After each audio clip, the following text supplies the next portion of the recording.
Already, actually madami naman sila. Mga naka-teammate ko, si Angel, si Belen, si Solomon, si Det. Dami pa sila eh. Pero I think yun na yung mga nasa top ko ngayon na nakikita na ready. Yung pagtapak nila sa PVL, eh, hindi na sila manunibago kasi kahit sila mismo, eh, di ba nakapag-international stint na sila, so parang normal na lang sa kanila siguro ang mag-volleyball. Siguro may mga rookie cheaters sa mga unang laro, I think wala namang hindi nakakalagpas sa ganun, pero normal naman yun. Pero I think madali nila makakapayong PVL. I'm really amazed by Nitura from Adamson.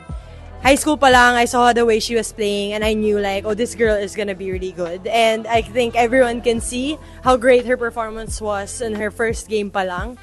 So it's really exciting to see her growth pa. Almost lahat naman talaga. So lahat sila very talented. Tsaka iba na din talaga yung ano nila ngayon eh, yung laro, iba na din talaga. So, pero syempre, iba pa din yung connection ng kailangan nila makuha kung saan team sila. Pero individually, talent-wise, lahat talaga pwedeng pang PVL.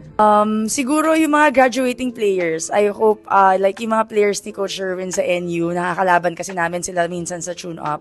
So, yung mga graduating players niya, I think sila ready na sila for the PVL. Ang dami na nilang experience, some of them have joined the youth national team, and some of them also have played abroad. So, ang dami na rin talaga nilang napatunayan, and we're excited to open the doors of the PVL sa mga graduating players ng UAAP. And doon naman sa mga ibang players na, yung alam mo magaling sila pero hindi pa graduating, I really hope that they exhaust all their years para ma-experience pa nila lahat dahil, you know, maraming matututunan din talaga sa UAAP habang nandun ka pa and habang nakakapaglaro ka pa in college. PVL ready? Alam mo, ready na sila pero mag-UAAP muna sila. Wow! You know, after watching that first weekend of the UAAP, I'd say they're all ready to play in the PVL, but it's just so nice to watch them. I appreciate again the sport, most especially now watching these girls playing with all heart, with passion. So